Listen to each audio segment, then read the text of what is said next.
Je suis un opérateur du 911 et c'est probablement l'appel le plus terrifiant que j'ai reçu de toute ma carrière. 911, quelle est votre urgence? Oui, bonjour. Ça va sembler un peu étrange, mais il y a un homme qui titube en rond dans ma cour. Pouvez-vous répéter ça, monsieur? Il a l'air malade, ou perdu, ou sous quelque chose. Je viens juste de me réveiller pour prendre un verre d'eau et j'ai entendu des pas dans la neige sous ma fenêtre. Alors j'ai jeté un coup d'œil. Je le regardais maintenant et il est environ à 10 mètres de ma fenêtre. Quelque chose ne va pas. Quelle est votre adresse, monsieur? 1617 Carrie Lane, à Pinay-la-Passe. Je vais envoyer une escouade chez vous, mais c'est un bon bout de chemin. Êtes-vous seul dans votre maison, monsieur? Oui, je suis seul. Pouvez-vous me confirmer que toutes vos portes et fenêtres sont fermées? Restez en ligne avec moi. Je suis déjà sûr que la porte d'entrée est verrouillée, mais je vais aller revérifier la porte de derrière très rapidement. J'apprécie votre aide d'ailleurs. Je sais que c'est un peu étrange, mais j'espère vraiment que. Monsieur, vous êtes toujours là? Il, il est dans le jardin. Et qu'est-ce qu'il fait? Putain, il est à l'envers. Monsieur, restez avec moi, qu'est-ce qui se passe? Il me fixe, mais il tient sur ses mains maintenant. Il est parfaitement immobile, il me regarde, il fait le poirier, il me sourit, il bouge pas. Il fait le poirier, monsieur? Je, je sais pas comment il. Oui, il est en face de moi et il tient sur ses mains et il a cet immense sourire et est parfaitement immobile. C'est quoi ce bordel? S'il vous plaît, envoyez quelqu'un ici maintenant. Monsieur, j'ai besoin que vous restiez calme. J'ai pris votre appel et un officier est en chemin. Ses dents sont tellement énormes, bordel. S'il vous plaît, aidez-moi. Monsieur, je sais que vous essayez de garder un œil sur lui, mais vérifiez que votre porte arrière est verrouillée encore une fois. Nous avons besoin d'être sûrs que tous les points d'accès possibles sont sécurisés. Pouvez-vous continuer à me parler et à me confirmer que votre porte arrière est verrouillée?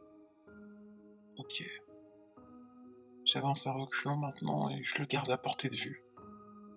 Ma main est sur la poignée de la porte arrière maintenant. C'est verrouillé. Je dois vérifier le verrou alors je vais le quitter des yeux pendant une seconde. D'accord, monsieur. De l'aide est en route. Restez juste au téléphone avec moi, tout ira bien. Monsieur? Monsieur? Vous êtes toujours là? Il- il- Son visage, il est juste contre la vitre. Monsieur, j'ai besoin que vous parliez. Qu'est-ce qui se passe? Je regarde derrière pendant une seconde et maintenant son visage, il est pressé contre la fenêtre de devant. Ses dents sont énormes, il est toujours en train de sourire. Il n'y a aucune couleur dans ses yeux. Mon Dieu, aide-moi. Pourquoi est-ce que ça ne bouge pas? Monsieur, j'ai besoin que vous vous rendiez dans la pièce la plus proche et que vous y enfermiez. Avez-vous un sous-sol ou une chambre dans laquelle vous pourriez vous verrouiller? Il arrête pas de me fixer. Il va me faire du mal. Monsieur, j'ai besoin que vous m'écoutiez. Enfermez-vous dans un endroit sûr jusqu'à ce que l'officier arrive à votre maison. Vous pouvez m'entendre? Je... Oui, oui, je vais m'enfermer dans ma chambre. Et vous me confirmez que vous êtes seul chez vous? Oui, je suis seul à la maison. Attendez un instant. Il bouge, il secoue sa tête, il me dit non. Il peut nous entendre. Il me dit que je ne suis pas seul. Monsieur? Monsieur, vous êtes toujours là? J'ai entendu un bruit fort. Est-ce que tout va bien? Monsieur? Monsieur?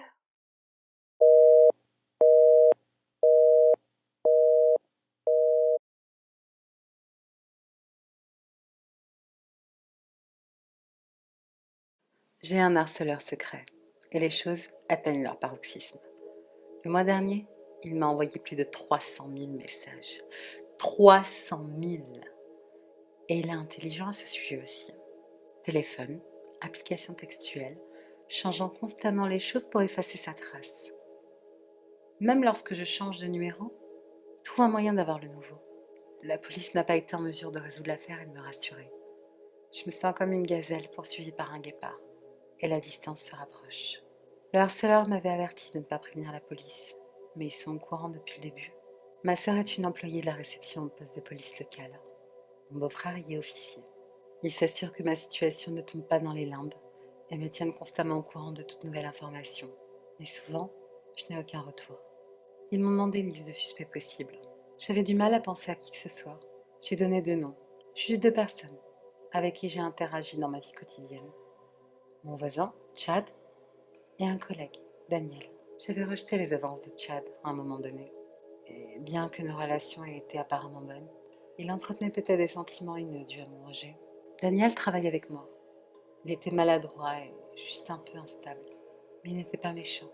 J'essayais d'être gentille et de bavarder souvent avec lui puisque mes collègues le traitent comme un lépreux. J'ai toujours refusé de le considérer comme une menace. C'était un beau samedi matin et j'ai décidé d'emmener mon chien au parc. Le parc était toujours animé. Et c'était une des rares fois où je pouvais vraiment me sentir à l'aise. Tout cela s'est brisé lorsque je suis retournée à ma voiture et que j'ai trouvé une enveloppe sur mon siège avant. Il contenait des polaroïdes de moi au parc, près du siège avant de mon véhicule. Je suis tombée en état de choc total. Je me suis immédiatement renfermée sur moi-même, éteint mon téléphone portable, débranché le téléphone de ma maison et évité le monde extérieur pendant 2 jours. Mon beau-frère est arrivé chez moi lundi matin avec d'énormes nouvelles. Ils avaient procédé à une arrestation dans mon affaire. Daniel, le collègue maladroit, est en garde à vue. Mon cœur s'est envolé et j'ai senti que je pouvais vivre en paix. Mon beau-frère m'a assuré qu'il s'agissait d'une histoire réglée et que je ne le reverrai plus jamais. Ils avaient trouvé plusieurs téléphones chez Daniel, contenant tous ces messages accablants. Daniel fut choqué et continua à plaider son innocence, mais les preuves étaient accablantes. Mon beau-frère a dit que j'étais en sécurité, que je pouvais retourner au parc sans me soucier de quoi que ce soit. Mais il a compris à quel point j'avais peur depuis l'incident du parc canin. Juste à ce moment, un frisson m'a envahi le dos. Je n'ai jamais parlé à personne de l'incident dans le parc à chiens.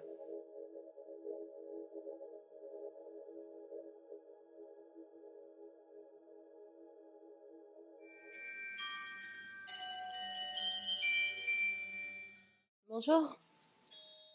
Bonjour, c'est bien Karen Maitland à l'appareil? Oui, c'est bien ça. Ah, je suis désolée d'appeler si tard, c'est juste que je connais votre fille. Est-ce que Anna va bien? Non, non, l'autre. Euh, Je vais au collège communautaire avec Sarah. Ah, d'accord. Bon, et vous vous situez vers où? Chicago. Chicago. Ah, de par votre action, je peux deviner que Sarah a toujours été une sorte de loup solitaire. Ah oui, on peut dire ça en effet. Mais c'est bien d'entendre qu'elle a quelques amis là-bas. Je peux vous demander la raison de votre appel? Mais je vous appelle pour vous demander si vous êtes entré en contact avec Sarah récemment. Non, pas vraiment. Elle a en quelque sorte coupé les ponts il y a pas mal de temps. Je lui ai toujours dit qu'elle pouvait si elle le voulait. J'ai pas changé de numéro de téléphone, juste au cas où. Mais je pense que elle a probablement changé le sien maintenant. Je suis désolée, ça me ressemble pas trop. Euh, Écoutez, je suis désolée de vous l'apprendre, mais Sarah est portée disparue. Quoi? Comment ça a disparu? Depuis combien de temps? Je- Depuis presque 3 jours. 3 jours? Ok, bah, mais je veux dire, mais qu'est-ce qui se passe? Des gens la recherchent? Bah, c'est ça le truc, je pense pas. Je veux dire, vous savez qu'elle était pas très sociable, donc elle a pas vraiment d'amis proches et elle était très souvent absente. Alors c'est comme si personne n'avait remarqué. J'ai appelé la police, mais elle semble pas être disposée à pousser l'enquête trop loin. Mais attendez, elle a toujours été un peu antisociale, mais ça ne veut pas dire qu'ils n'ont pas... Écoutez, pouvez-vous me donner le nom de votre campus? Je prends un avion dès ce soir, je pourrai ainsi y être demain après-midi. Bien sûr, c'est le campus Westgate. J'appelais juste pour vous avertir car honnêtement, c'est vraiment bien de voir quelqu'un prendre cette affaire au sérieux. Bien sûr. Merci beaucoup de me l'avoir dit, j'apprécie vraiment le geste. Non, honnêtement, c'est moi qui devrais vous remercier. J'ai déjà fait ça plusieurs fois dans le passé. Et c'est vraiment pas marrant si tout le monde s'en fout. Pardon? Que voulez-vous dire? Allô?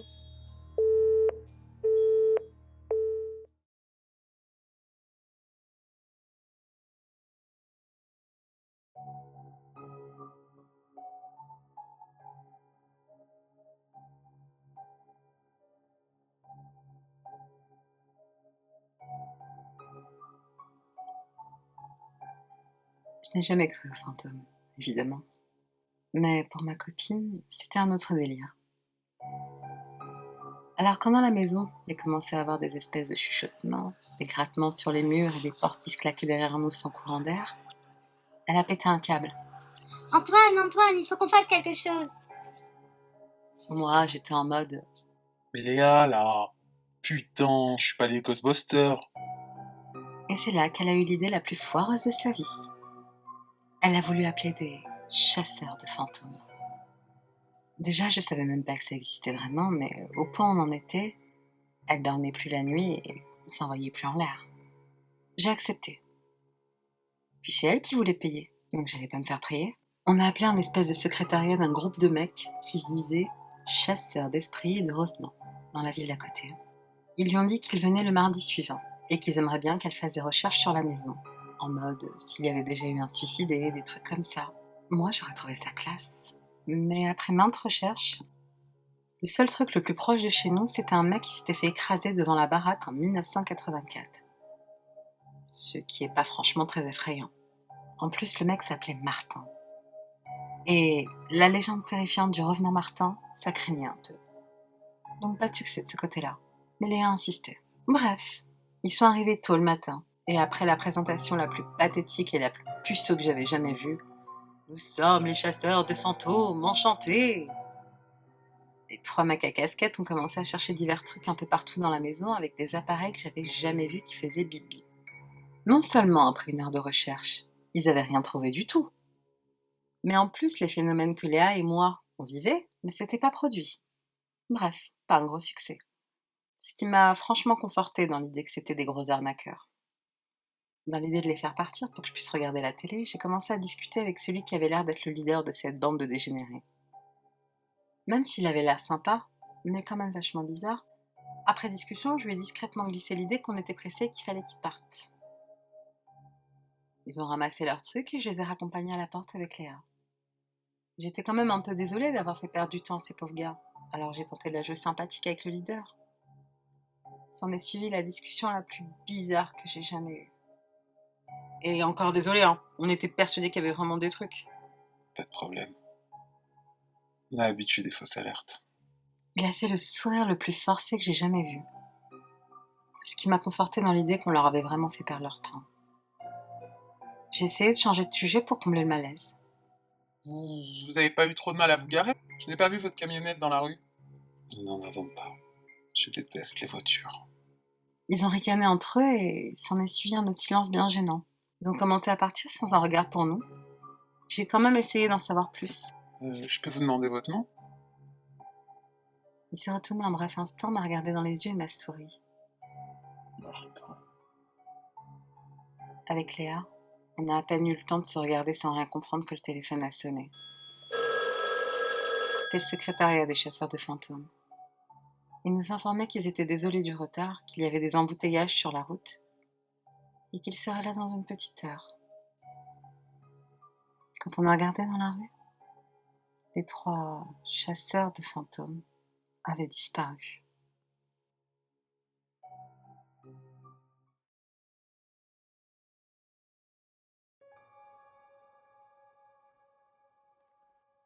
Je veux partager certaines des choses effrayantes que je trouve envoyées par la poste. Et si vous pensez que nous ne regardons pas, eh bien vous vous trompez, car nous le faisons.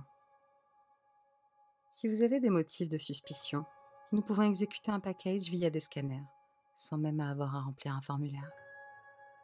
Ensuite, si nous voyons quelque chose dans la radiographie qui pourrait contenir quelque chose d'illégal ou en danger pour la sécurité, nous sommes autorisés à l'ouvrir. Et oui, à peu près tout semble illégal si vous y pensez. Mais cela n'empêche pas les gens d'envoyer des choses de plus en plus étranges. Généralement, ils utilisent des volumes de colis assez élevés, en se disant que comme c'est trop gros, nous n'allons pas inspecter. Voici les quelques fois où ils se sont trompés. Premier des objets, un doigt humain. Il avait toujours son alliance. Je suppose qu'une dame ne pensait pas que les papiers du divorce enverraient un message suffisamment fort, alors elle a envoyé tout son doigt. Du moins, c'est ce que je suppose que cela signifiait. En deuxième, des lettres de chantage. Nous avons obtenu une chaîne de lettres dirigées vers la même destination, le tout sans adresse de retour. À l'intérieur, il y avait des photos d'un politicien, désolé de ne pas dire qui, mais bon, qui était nu, dans une chambre d'hôtel avec une fille de 20 ans de moins que lui. Les lettres le menaçaient s'il ne crachait pas l'argent. En 3, des drogues. Vous n'avez aucune idée du nombre de personnes qui utilisent le dark web pour envoyer de la drogue. S'ils sont bien emballés, c'est impossible à trouver. Mais d'autres sont bâclés. Une boîte de café pleine de marijuana, que je pouvais sentir d'une pièce à une autre. Une seringue pleine d'héroïne avec une étiquette écrite à la main indiquant insuline. De la cocaïne dans un sac de sucre. Je ne sais vraiment quoi penser. Mais la chose la plus étrange que j'ai trouvée est arrivée il y a environ 2 semaines. C'était une enveloppe. Une véritable enveloppe ordinaire avec lettrage rouge, mélangée avec un sac d'autres lettres ordinaires. Je n'aurais jamais prêté attention si je n'avais pas vu l'homme qui l'avait déposée dans la boîte 1 minute avant de la récupérer. Il portait ses robes de moine à l'ancienne, comme vous vous en doutez dans un monastère médiéval.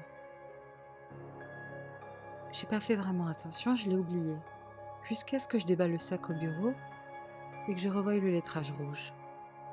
L'adresse coulait un peu, et elle était écrite de sang frais. Si cela ne compte pas comme motif de suspicion, vraiment. Je l'ai ouverte pour trouver une liste de 12 noms, également écrits en sang. Les 4 premiers ont été barrés. Au bas de la liste, il était écrit « Donnez-moi 6 mois pour le reste, détruisez la lettre et n'en parlez à personne ». J'ai essayé de chercher les noms sur Google, et au cours des 3 derniers mois. Les 4 noms barrés se sont suicidés. Et les 4 de la même manière, une balle dans la tête. J'ai transmis les informations à la police et ils ont dit qu'ils ouvriraient une enquête recherchant tout lien avec les 8 autres personnes.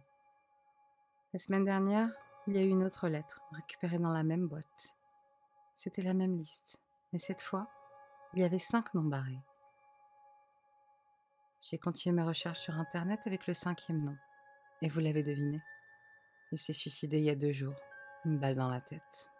Mais cette fois, il y avait quelque chose de différent. C'était presque la même liste, mais à un détail près. Mon nom a été ajouté en bas. À la fin, il était écrit « Je vous avais dit de ne le dire à personne. N'essayez pas de me trouver. » Eh bien, je n'ai pas eu à essayer de le trouver car je savais où déposer les lettres. Si je pouvais simplement lui expliquer que je n'étais pas une menace, si je promettais de ne rien dire de plus, alors peut-être qu'il retirerait mon nom. La police n'a rien trouvé et je voyais pas d'autre moyen de me protéger. Hier, je l'ai attendu, à la même boîte aux lettres où il dépose toujours son courrier. J'ai essayé de demander à la police d'attendre avec moi, mais ils pensaient que je n'avais pas de motif suffisant pour atteindre à ma personne. Vous vous en doutez une fois de plus, mais une fois que la police est partie, la silhouette masquée est arrivée. Il marchait étrangement cette fois, comme s'il pouvait à peine bouger ses jambes. Il avait même du mal à soulever la lettre jusqu'à la boîte aux lettres. Je me suis mise face à lui et je l'ai supplié de retirer mon nom de la liste. J'ai juré que je resterais en dehors de ses affaires. Je me fichais même de savoir si les autres mourraient. Je voulais simplement pas être l'un d'eux. Il resta silencieux. La silhouette semblait se débattre sous sa cape, puis il tomba à genoux devant moi. J'ai continué à l'observer et, comme il ne répondait toujours pas, j'ai retiré sa cape pour révéler son visage. Sa bouche était bâillonnée. Je l'ai aidé à sortir de sa cape et j'ai trouvé que ses jambes et ses bras étaient également attachés. Pas étonnant qu'il ait du mal à mettre la lettre dans la boîte. « Qui vous a fait ça ? Que se passe-t-il » lui ai-je demandé. Il ouvrit la lettre et raya un nom. Étais-je hors de la liste ?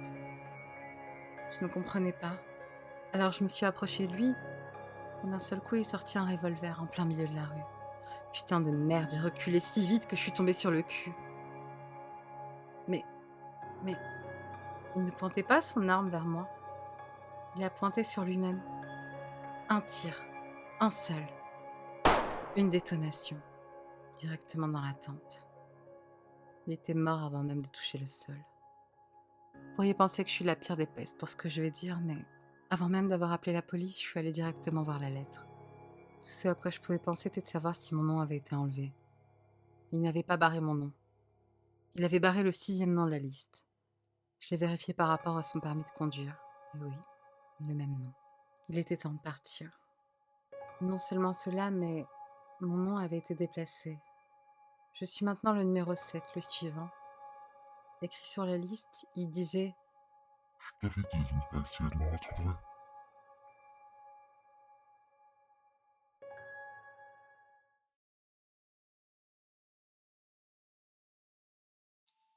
Tout cela a commencé il y a une semaine, lorsque j'ai perdu mon travail et que les factures ont commencé à s'accumuler.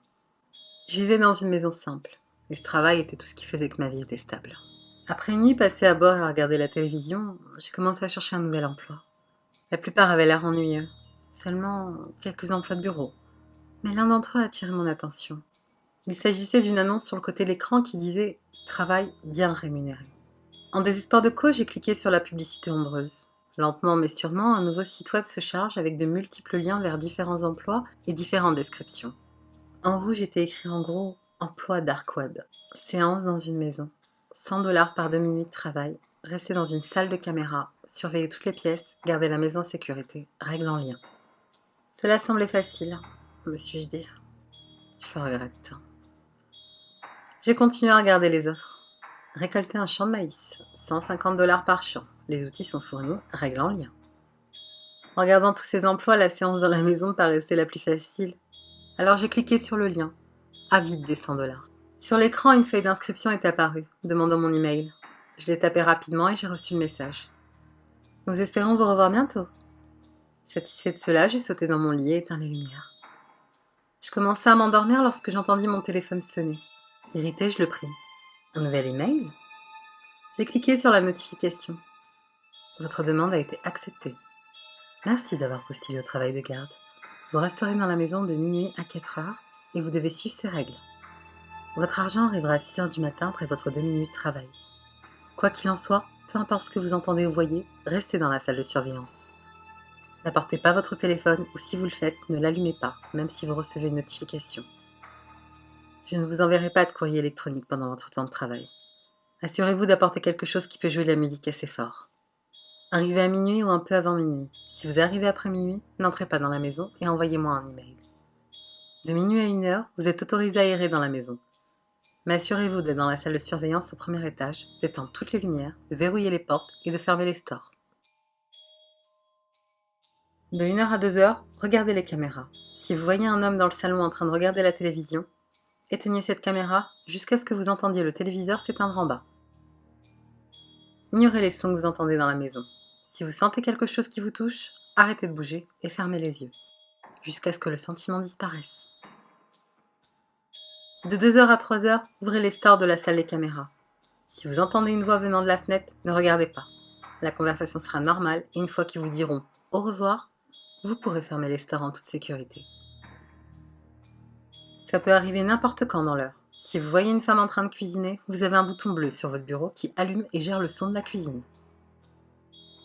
Appuyez et maintenez ce bouton jusqu'à ce que la femme disparaisse. De 3h à 3h33, allumez votre appareil de musique aussi fort que possible. Couvrez vos oreilles, fermez les yeux et ignorez les sons ou mouvements qui vous entourent. Si la musique s'arrête, faites en sorte que votre son est tout ce qui se passe autour de vous. Après 3h33, vous êtes autorisé à errer dans la maison jusqu'à 4h. Ne partez pas avant 4h et ne restez pas plus de 5 minutes après 4h. Si les règles ne sont pas correctement complétées, cachez-vous sous le bureau et ne bougez pas avant 4h. C'est tout. Votre 2 minutes de travail commence demain soir au 471 Promenade Peterson. Cordialement, Monsieur Salazar. J'ai dû lire cet email 10 fois, pensant que c'était une farce ou quelque chose du genre. J'ai déposé mon téléphone pour le recharger et m'endormis, encore confuse par ce courriel. Le lendemain, je n'arrêtais pas de penser à ce que disait cet email. Homme dans le salon, femme dans la cuisine, conversation avec une personne à la fenêtre. Tout semblait trop fou pour être vrai. Mais je n'ai pas pu m'empêcher de me retrouver 15 minutes avant minuit, avec un vieil iPod dans ma poche, debout, au 471 Promenade Peterson. Je suis entrée dans la maison. Il y avait une sorte de vieille ambiance, mais toujours vivable. La maison était poussiéreuse, mais la cuisine et le salon étaient impeccables. Je montais l'escalier et au bout d'un long couloir, je vis que la salle de surveillance était là. Petite, avec rien d'autre qu'une chaise, un moniteur de caméra et quelques fenêtres. Je me suis assise sur la chaise. J'espérais que ça en valait la peine. Ce n'était pas le cas. En regardant l'horloge des ordinateurs, il était minuit 3. J'ai 1 heure pour regarder autour de la maison. D'abord, je retourne au salon, ferme les stores, verrouille les portes et éteins les lumières. J'ai fait ça pour toutes les pièces, et à minuit 56, je suis retournée dans la salle de surveillance où se trouvent les caméras. Dès 1 heure, j'ai soudain eu peur. en me disant que je devrais partir tout de suite. J'ai allumé toutes les caméras et d'un seul coup, je sentis qu'une plume me chatouillait la nuque. Je suis restée fichée. Reste calme, Chrissy, reste calme. J'ai fermé les yeux en me souvenant des règles. J'avais l'impression que ça faisait des heures que cette plume me chatouillait la nuque, mais je me retins, ne bougeant pas et gardant les yeux fermés. D'un seul coup, tout s'est arrêté. J'ouvris les yeux, soulagée, et j'entendis derrière moi des pas lents et coordonnés. Je me suis retournée, les pas ont cessé. Puis un léger bruit est venu du haut-parleur de la caméra. L'homme regardait la télévision. Une émission de cuisine illumina l'écran et l'homme était assis devant. J'éteignis la caméra et j'espérais l'avoir fait assez vite. Le son de la télévision résonna dans les escaliers, me glaçant jusqu'à l'os. « Qu'est-ce que c'est que cet endroit ?» me suis-je dit, me sentant mal à l'aise. Comment est-il seulement 1h20 ? Oh. Les 20 minutes d'après ont été effrayantes. Des sons inconnus ont retenti autour de la maison. L'homme rigolait devant la télévision, regardant toutes les caméras, jusqu'à ce que le silence me frappe violemment. La télévision avait été éteinte et la terreur était revenue. Ce bruit était constant depuis 20 minutes, mais maintenant qu'elle était éteinte, le silence semblait menaçant. J'allumai lentement la caméra et trouvai la pièce vide. Je soupirai de soulagement. Pendant ce qui m'a semblé être une éternité, mes yeux se sont tournés vers les caméras, jusqu'à ce que l'horloge émette un bip discret. J'ai tourné la tête, il était 2h. Je me suis levée de ma chaise et j'ai ouvert les stores pour révéler la pelouse noire à l'extérieur, puis je me suis rassise. Quand soudainement des bruits de casseroles résonnaient à mes oreilles. Je baissai les yeux sur le bouton bleu à côté du moniteur, puis sur la dame qui préparait maintenant des œufs noirs dans la cuisine. Et alors que j'allais appuyer sur le bouton, Salut Christy. une voix de femme vint de la fenêtre. Je me figeai en collant mes yeux au moniteur, me forçant à ne pas la regarder. Salut. Comment s'est passée ta journée ? Ma voix était tremblante. Il était évident que j'avais peur. Je me promenais dans le quartier et je t'ai vu ici. Et je voulais juste te dire bonjour. La fenêtre à travers laquelle elle me parlait était suffisamment haute pour avoir besoin d'une grande échelle pour y accéder. Comment s'est passée ta journée ? Ma journée était bonne, merci. Le bruit dans la cuisine a commencé à devenir plus fort. D'accord, je dois y aller. C'était un plaisir de te rencontrer. Au revoir. Je voulais me lever, je voulais juste fermer les stores et ne plus jamais entendre sa voix. Mais quelque chose me dit que je ferais mieux de ne pas me lever. Wow, tu es malin. Je pensais que je t'aurais eu. Peut-être la prochaine fois. Au revoir. J'ai attendu quelques secondes. La dernière chose que je voulais voir était le visage de cette dame qui me parlait. Alors j'ai attendu jusqu'à ce que je sois sûre qu'elle n'était plus là. Puis j'ai fermé les stores. Une fois cette épreuve terminée, je me suis rendu compte que la dame de la cuisine avait disparu. Même si je n'avais pas appuyé sur le bouton. Ah non, non, non, non, non ! J'ai enfreint l'une des règles. Il est 2h30. Maintenant, je suis assise sous le bureau en train de taper ceci sur mon iPod. Et il y a une dame avec un tablier en lambeaux qui tourne en rond autour de la pièce. J'ai peur de faire le moindre bruit. Alors s'il vous plaît, si vous voyez une annonce pour Dark Web Jobs, ne cliquez pas dessus. Mise à jour. Il est 4h30 maintenant. Je suis sortie de la maison et je suis en sécurité. Ma jambe gauche est un peu blessée, mais je prends de l'avance. Laissez-moi vous raconter ce qui s'est passé. La dame de la cuisine fit le tour de la pièce, gémissant et bavardant partout. Je restais aussi silencieuse que possible. Glacée d'horreur, elle se tourna dans ma direction. Un petit bip retentit sur le bureau me signalant qu'il était 3h. La dame dans la pièce s'est fondue dans le plancher en poussant un cri de douleur et d'agonie extrême.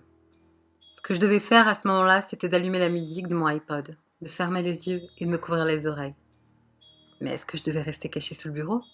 Je ne savais pas, alors j'y suis restée. J'ai attendu et il n'y avait que le silence. Jusqu'à ce que les murs et les sols de la maison commencent à trembler. Même la maison bougea, qui ressemblait à des visages commencèrent à apparaître sur le mur. La seule description du son que je puisse vous donner est un cri de terreur. Je n'en pouvais plus. Mon esprit me disait de me lever, de courir, de sortir aussi vite que possible. Mais je savais que je ne pouvais pas. Je fermais les yeux et allumais la musique. Les cris étaient étouffés et cela semblait presque calme. Mais dans le fond, je savais ce qui se passait autour de moi. La musique résonna bruyamment et mes yeux restaient collés. Puis elle s'arrêta.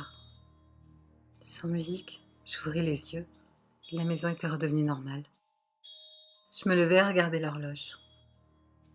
3h34. Je revins sous le bureau et restai assise, terrifiée, mais rien ne se passa. Je suis restée là pendant 35 minutes, jusqu'à ce que le dernier bip de l'horloge retentisse, me disant que je pouvais enfin partir. Je me suis levée, j'ai marché dans le couloir, descendis les escaliers jusqu'à la porte d'entrée, et enfin, l'air doux et frais de la nuit m'a frappé au visage. Et c'est à ce moment-là que j'ai ressenti un soulagement presque euphorique. Je suis rentrée à la maison et j'ai pris mon téléphone, mais quand j'ai voulu envoyer un courriel à Monsieur Salazar, son adresse avait disparu. Le site web avait disparu. Il n'y avait plus aucune trace de lui. En rentrant chez moi, j'ai essayé de m'endormir, mais je n'arrivais pas à me sortir le visage de la tête. Le regard qu'ils avaient, c'était inexplicable. Je ne sais pas si je vais avoir mon argent, mais pour le moment, je m'en fiche. Je ne veux juste plus jamais retourner dans cette maison. Mise à jour. Il est 6h maintenant. Un paquet est parvenu à ma porte et contenait $80 et une lettre. Voici son contenu. Vous ne pouvez pas échapper. Rebonjour, Christy.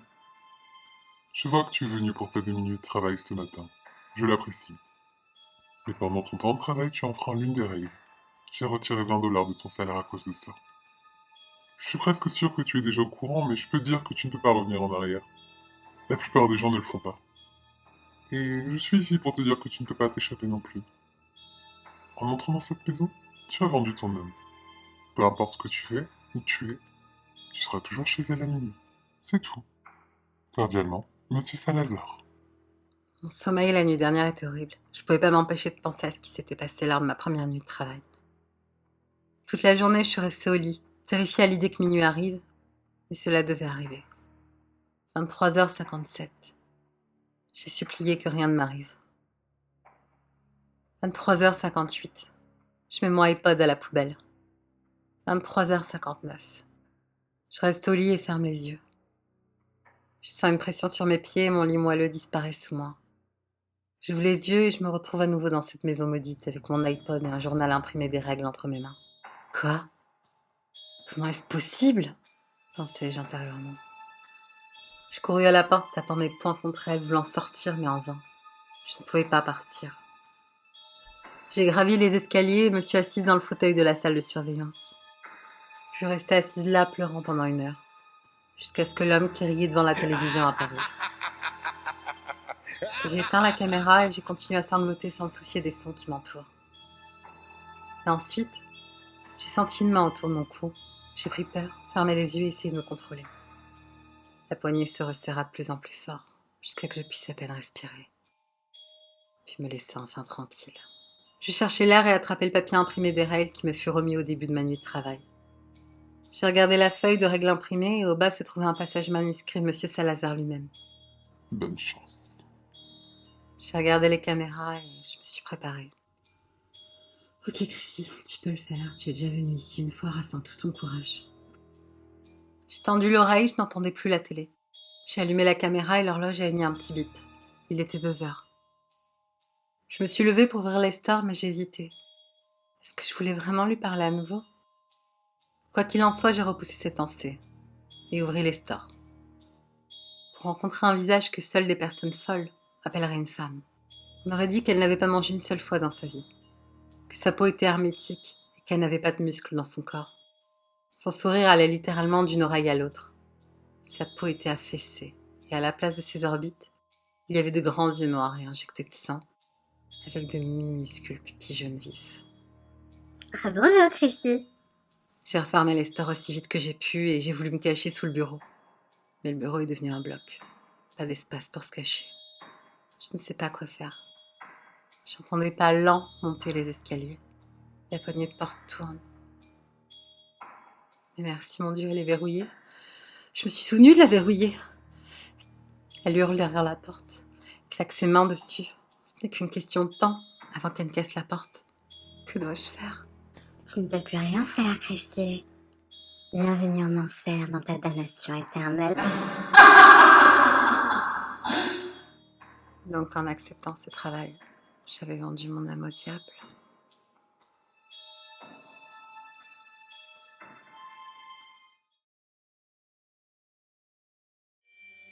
savais que Derek me cachait quelque chose, mais j'aurais jamais cru le trouver. Je pensais qu'au pire, il me trompait. Maintenant, alors que je regardais la vidéo, les yeux figés sur l'écran, j'aurais aimé que ce soit le cas. Cela a commencé assez normalement. La séquence était granuleuse, la caméra tremblante. Le caméraman parlait une langue étrangère. Cela ressemblait à du russe.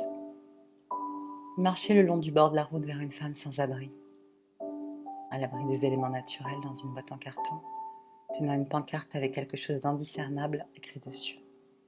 Alors que les hommes s'approchaient d'elle, elle avait l'air méfiante, comme un lapin qui pourrait décider à tout moment de s'enfuir. Mais la voix des hommes était assez amicale, et elle s'installa dans une sorte d'aisance assez nerveuse. La caméra s'est concentrée sur l'un des hommes, un jeune, aux traits délicats, pommettes saillantes et aux cheveux blonds clairs. Il mit la main dans sa poche et sortit une liasse de billets qu'il tendit à la femme.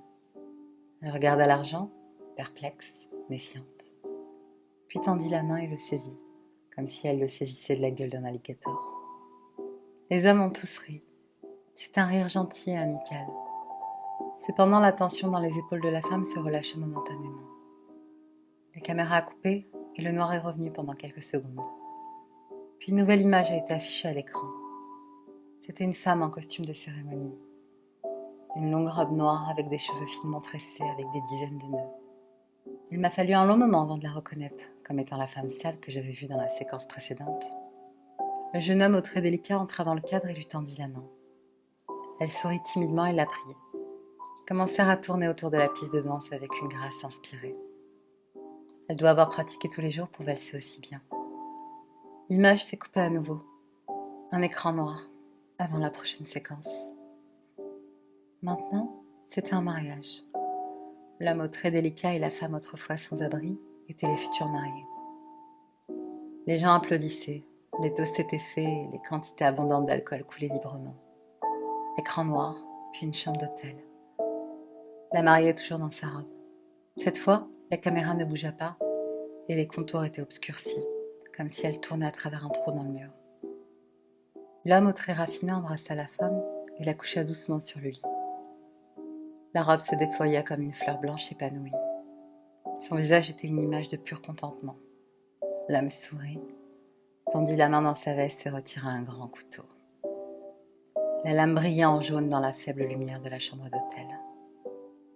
La femme n'eut qu'un moment pour paraître perplexe avant le premier coup, lui laissant une entaille profonde et ensanglantée dans la joue. La femme a crié, et l'homme a seulement eu un sourire plus large.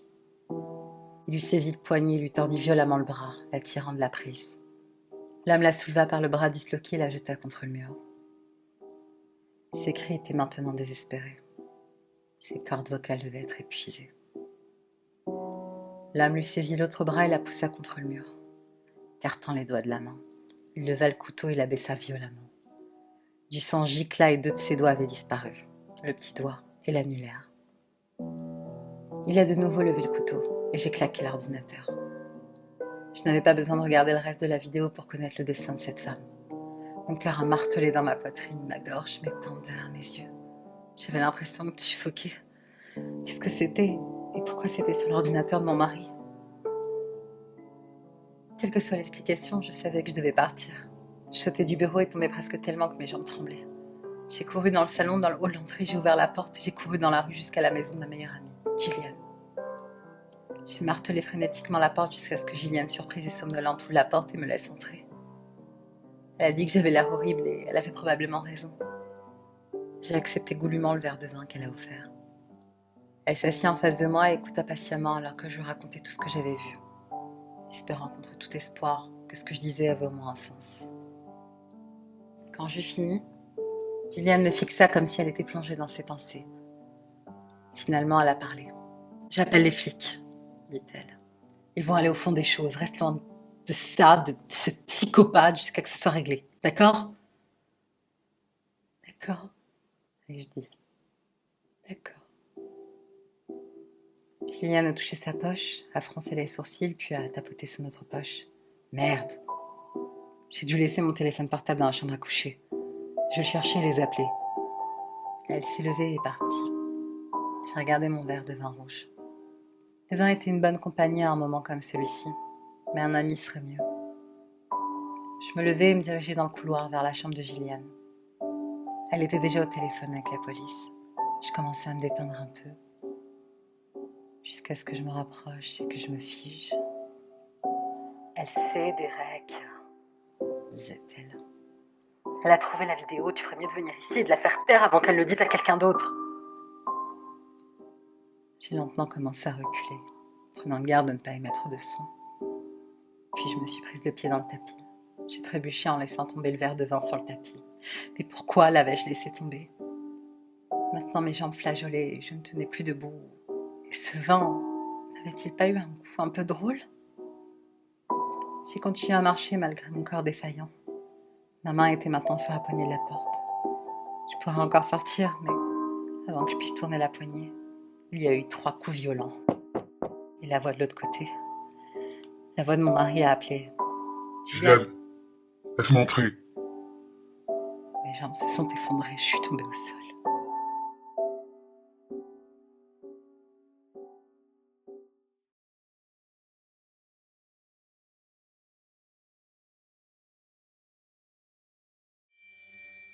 Ne vous êtes-vous jamais réveillé en sueur, en pleine nuit, sortant d'un cauchemar, où quelque chose essayait de vous dévorer? Précisément, c'est lui. Il cherche à vous atteindre. Avez-vous déjà entendu parler de ces personnes qui se sont paisiblement éteintes dans leur sommeil? Il n'y a rien de paisible là-dedans. C'est juste qu'il a réussi à les atteindre, et qu'eux ne sont pas parvenus à se réveiller à temps. Maintenant, laissez-moi vous faire part de mon expérience. Il y a 2 jours, je me suis réveillée avec, comme qui dirait, une paralysie du sommeil, et j'ai fait ce rêve. Avant de me réveiller, j'étais dans un endroit obscur, et il me poursuivait. Il a failli m'avoir. Pour ceux du fond qui dorment, la paralysie du sommeil est un état de semi-conscience, si je puis dire, survenant au moment du réveil ou de l'endormissement. Le sujet est éveillé et conscient, mais il est incapable de bouger son corps. J'ai fait quelques recherches et je suis tombée sur le témoignage d'un type. Je le croyais illuminé et j'ai fait le rapprochement avec ce que j'avais vécu auparavant. Il parlait d'un démon dénommé Elias, qui dévore votre âme pendant votre sommeil. Je suis épuisée. La caféine ne me tiendra pas éveillée éternellement. J'ai conscience que si Elias m'a laissé filer une fois, il ne me rattrape pas la seconde. Il dit que l'être humain peut survivre 11 jours sans dormir. Ça fait 5 jours que je n'ose pas fermer l'œil. Je devrais donc bientôt pouvoir confirmer cette fameuse théorie.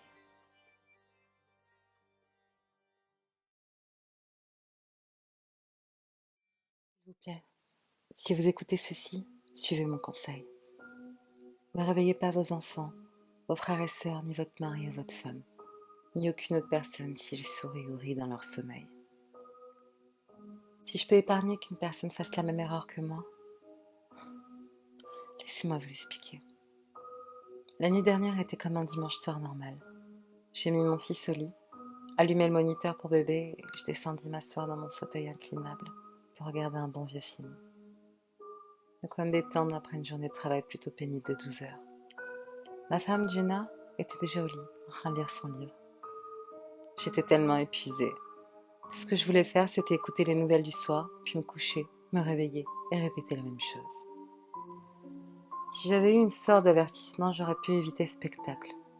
Mais être au travail maintenant, ne pas être accroupie dans la chambre de mon fils en train de prier pour qu'elle ne nous trouve pas.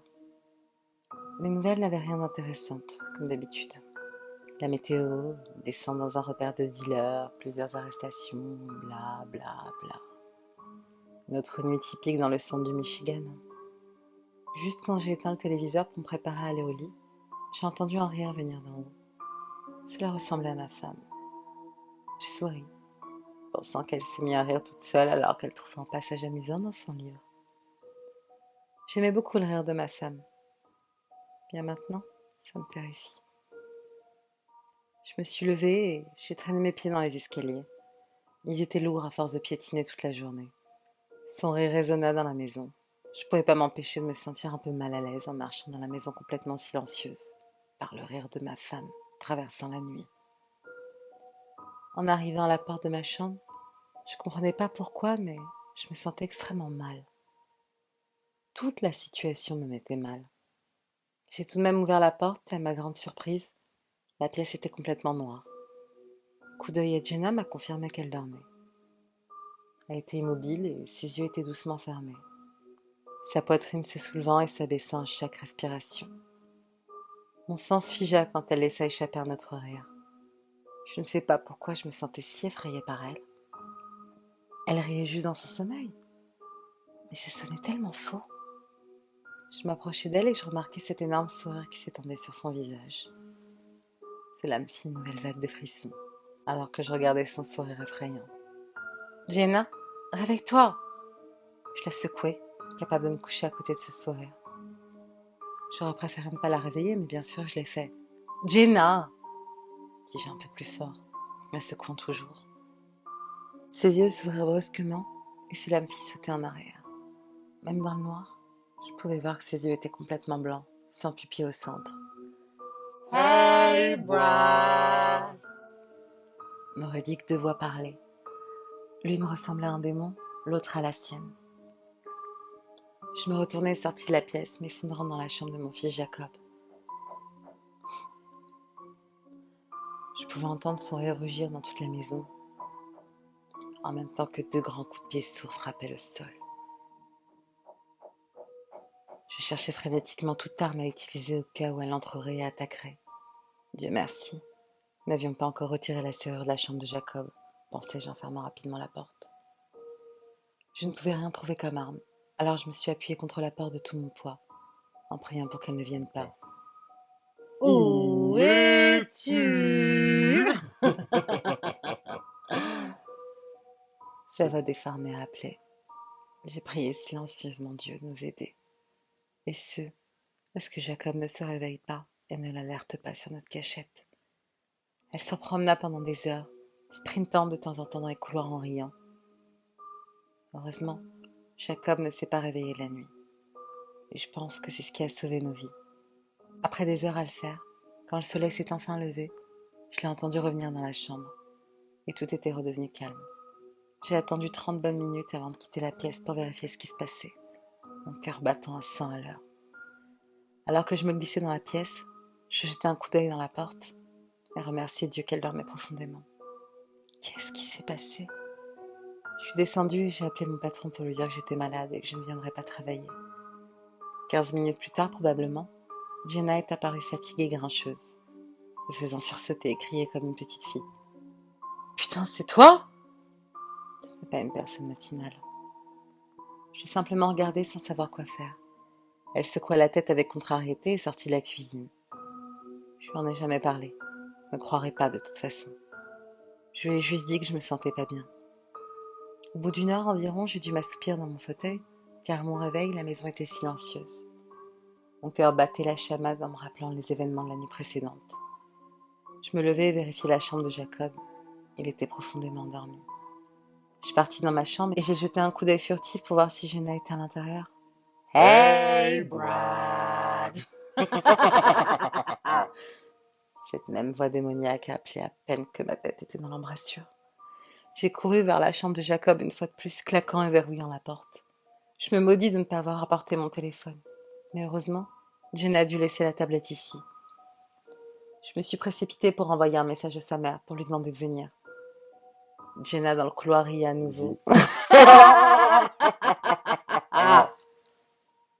Je sais que ça sonne mal, mais quand sa mère sera là, j'espère que Jenna la poursuivra, me laissant le temps de m'échapper. De toute façon, je n'ai jamais aimé ma femme.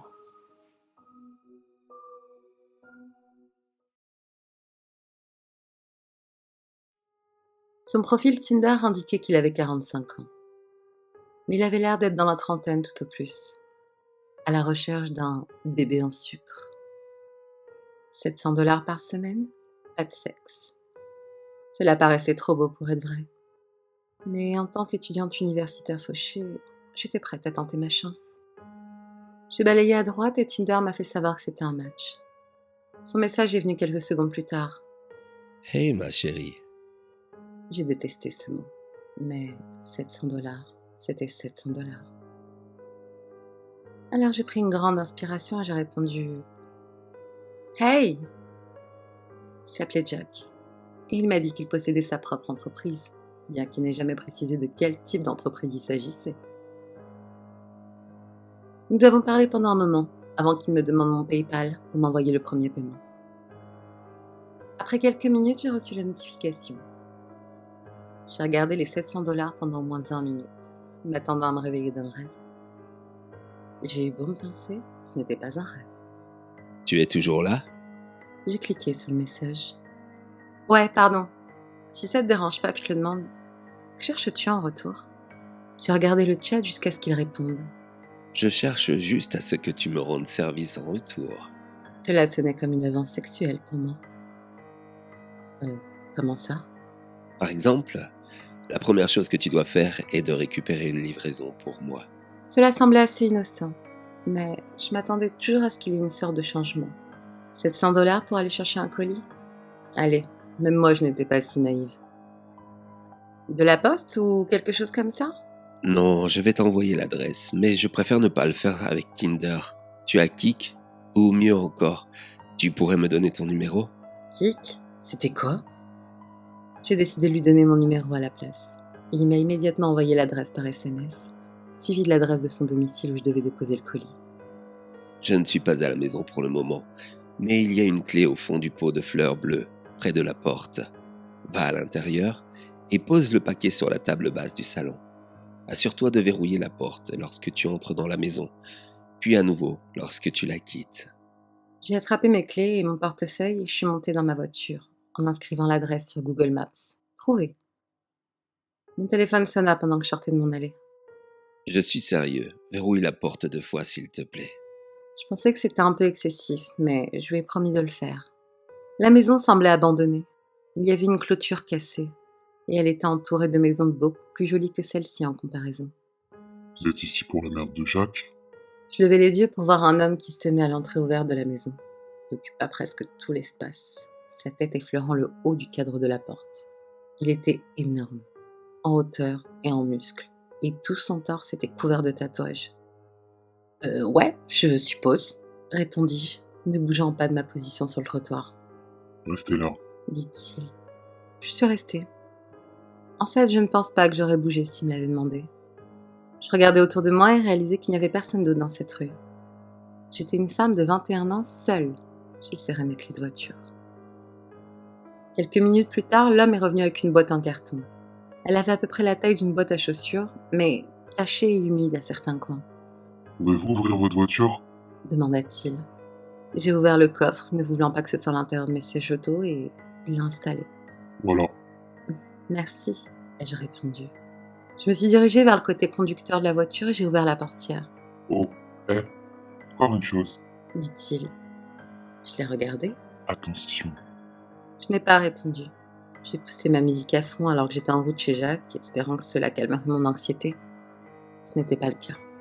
Je me garai dans l'allée de pierre de Jacques et restai dans la voiture admirant la maison. C'était une immense maison, avec des piliers en pierre sur le porche, et l'herbe la plus verte que j'avais jamais vue de ma vie. J'ai éteint la voiture et je suis sortie. J'ai attrapé le paquet et me dirigeai vers la porte d'entrée, pour chercher la clé à l'endroit où il me l'avait annoncé. J'ai ouvert et je suis rentrée en la fermant derrière moi. J'ai pensé à ce qu'il avait dit, à la fermeture de la porte quand je suis entrée. Je pensais que c'était un peu exagéré, mais alors que je fixais la porte fermée, quelque chose m'a fait tendre la main et la verrouiller. Je suis entrée à l'intérieur. Mes pieds ont été amortis par l'épaisse moquette marron, et j'ai admiré l'intérieur de la maison. Tous les meubles étaient en bois et avaient l'air incroyablement chers. Je finirais probablement l'école une 12aine de fois avec l'argent qu'il fallait pour meubler cet endroit. Je déposai le paquet sur la table basse et en revenant à la porte, j'entendis un téléphone sonner quelque part à l'intérieur de la maison. Je me suis figée. Dans ma poche, mon téléphone a sonné. Je l'ai sorti pour regarder. Ne réponds pas aux appels qui ne proviennent pas de Marvin. J'ai raccroché et suivi le son du téléphone, restant ma tête dans différentes pièces avant de me retrouver dans un bureau. Je me dirigeai vers celui-ci et regardai l'identité de l'appelant. Appel entrant de Jacques? C'était étrange. J'ai attrapé mon téléphone pour regarder le message à nouveau. Je commençais à être un peu effrayée et j'ai décidé de ne pas répondre juste pour être en sécurité et j'ai quitté la maison, me rappelant de verrouiller la porte lorsque je partais. J'ai fait quelques faveurs de plus pour Jacques depuis. J'ai conduit une BMW dans un parc au hasard situé dans une autre ville. puis je suis rentrée chez moi pour conduire une autre voiture. Il m'a fait rencontrer un de ses employés au déjeuner, qui m'a ensuite remis un porte-document à livrer à la première maison où j'étais allée, et il m'a dit qu'il saurait si je regarderais à l'intérieur. À plusieurs reprises, il m'a demandé de me rendre dans la même maison et de rester avec le type qui s'appelait Julio pendant un certain temps. Au total, j'ai gagné environ 3500 $. Dernièrement, Jack m'a demandé de passer la nuit chez lui. Je me suis réveillée avec un message. Je ne l'avais jamais vu en personne, mais je lui avais parlé au téléphone à quelques reprises. Il a commencé par me dire qu'il me paierait 1000 $ pour passer la nuit chez lui, à condition que je respecte certaines règles. Je suis allée chez lui ce soir-là. L'allée était vide, mais la lumière du porche était allumée.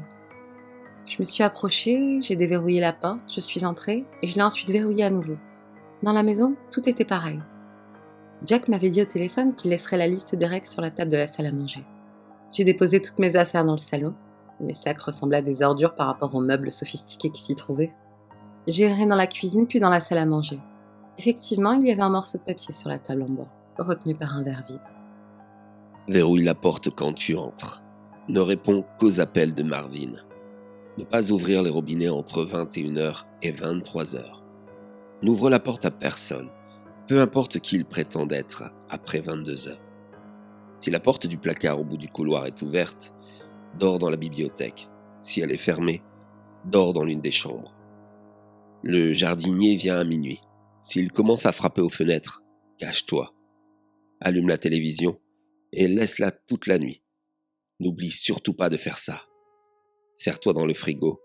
Je te paierai au matin. Bonne nuit. Je me suis assurée de suivre toutes les règles. Pour être honnête, je regrettais ma décision. Mais vu que j'étais déjà ici et que j'étais payée, j'ai décidé de rester quand même. Je pensais que tant que je suivais toutes les règles, tout irait bien. Pourtant, c'était un peu étrange. Qu'est-ce que c'était? Une maison hantée? Néanmoins, j'ai passé quelques heures à faire le tour de la maison, car j'avais l'intention de me coucher vers 9h. C'était le moment où toutes ces choses étranges allaient commencer à se produire. À 20h50, je me suis brossé les dents en utilisant le robinet une dernière fois avant 21h.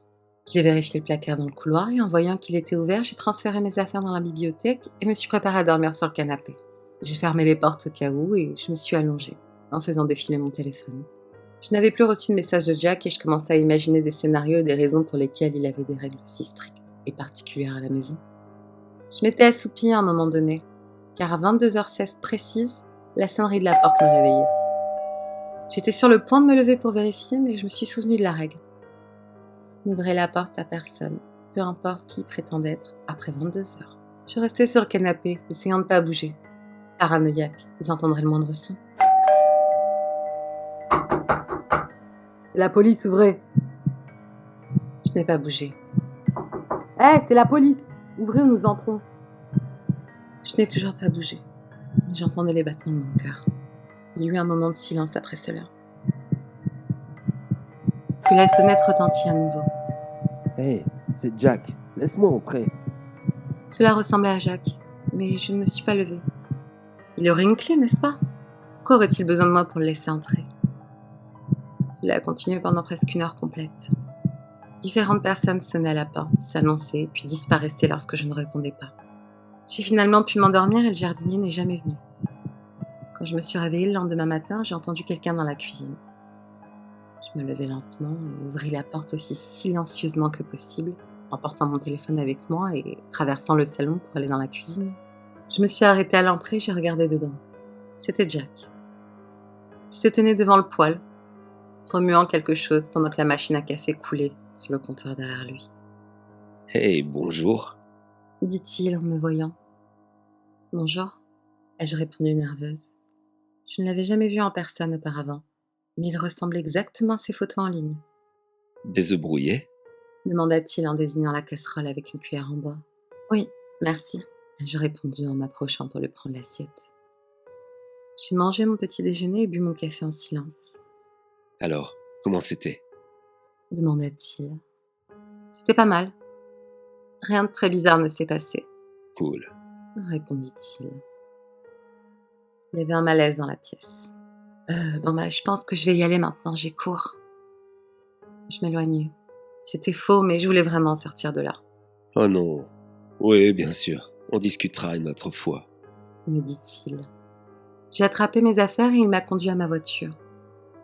Je pouvais le voir debout dans l'allée me regardant tandis que je m'éloignais. Quand je suis rentrée à la maison, j'ai déballé toutes mes affaires et j'ai remarqué que j'avais toujours la liste avec moi. Je me suis assise sur mon lit et je l'ai relue. J'ai commencé à sentir mon corps se contracter lorsque je réalisais que j'avais oublié quelque chose. Allumez la télévision et laissez-la jouer en statique toute la nuit. N'oubliez pas de faire cela. Allumez la télévision et laissez-la jouer en statique toute la nuit. N'oubliez pas de faire cela. N'oubliez pas de faire cela. Putain. J'ai fixé les mots sur la page jusqu'à ce qu'ils perdent leur sens. À côté de moi, mon téléphone a sonné me ramenant à la réalité. C'était le paiement des $1000. J'ai regardé mon téléphone et puis la liste. Ce n'était peut-être pas une étape importante. Alors que je réfléchissais à cela, un texto de Jack me vint. Je ne suis pas en ville pour le moment. Je devrais être de retour la semaine prochaine. Tu n'as donc plus à faire de courses pour moi. J'ai envoyé le paiement. Va donc faire quelque chose d'amusant. Je fixai le message et le relis. Et encore une fois pour faire bonne mesure. Je ne suis pas en ville pour le moment. Je repensais à ce matin à la manière dont Jack était chez lui. Comment il m'a donné le petit déjeuner. Je ne suis pas en ville pour le moment. En quelques minutes, un nouveau texte est entré cette fois, d'un numéro que je n'ai pas reconnu. Avais-tu oublié de faire quelque chose? Le texte était suivi d'une photo de Jack, de celui qui était cette version de Jack, devant la télé. Je n'ai pas répondu. Puis vint une autre photo. Celle-ci était de l'extérieur de ma maison. Il a été suivi d'un autre texte. Fais attention.